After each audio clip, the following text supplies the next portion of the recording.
Eamon Khan here for Boxing Social in association with Betfred, with the one and Johnny Nelson, who's been casting his eye over the action. Johnny, your reaction, Usyk and Still. Usyk boxed outstandingly. He did his homework. He showed his depth of experience and class.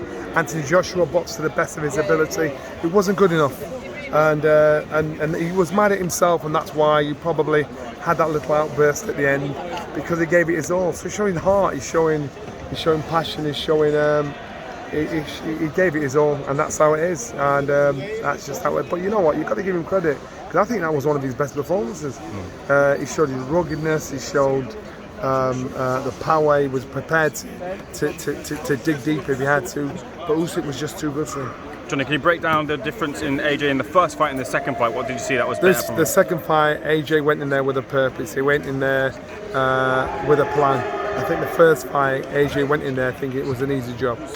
And I know the heavyweights around the ringside, they were all saying, oh, he's a middleweight, blown up. He's no good. He's nothing. You know, AJ should knock him out in 4 or 5 rounds. That was the first fight. Now they've got to give respect where respect is due. So AJ went in there with a better form of respect, should I say. You mentioned there about AJ in the speech. There's some at ringside maybe said it wasn't the right thing to do. Do you feel that maybe you should have? You know, human emotion. Yeah. You know, so you can't judge what people should or shouldn't say when they're happy or sad. And he was frustrated, and that's just how it is. Usyk said in his post-fight speech that he wanted Tyson Fury and only Tyson Fury. Do you feel that we get that fight, and after that performance, who would you pick of the two? I'd pick Tyson Fury, because Tyson Fury is naturally bigger. Tyson Fury can fight up close and personal. He can fight rugged. He can fight a little dirty.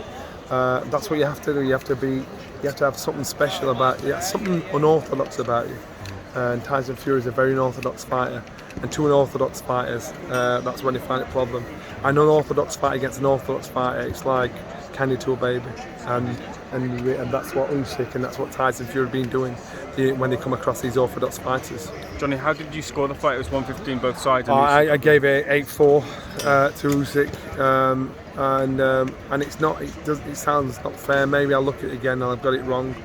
But I think Usyk just was that one step ahead of him. Boxing fans are brutal at times. They will maybe potentially call for Anthony Joshua to retire. Do you think that's fair? Do you think that should be discussed and on the table? No, not at all, because he put on a good performance. That's his call.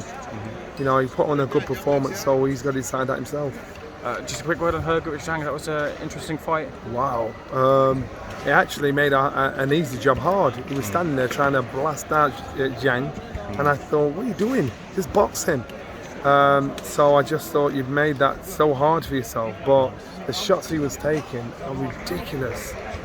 Why would you take those kind of shots there? You're going to be blowing bubbles in 10 years' time if you keep getting heavyweight shots like that. Zhang was like just under 20 stone, and he could dig. He reminded me of George Foreman, actually. But hey, fight's done. He moves on. He one step closer to fight for the IBF title.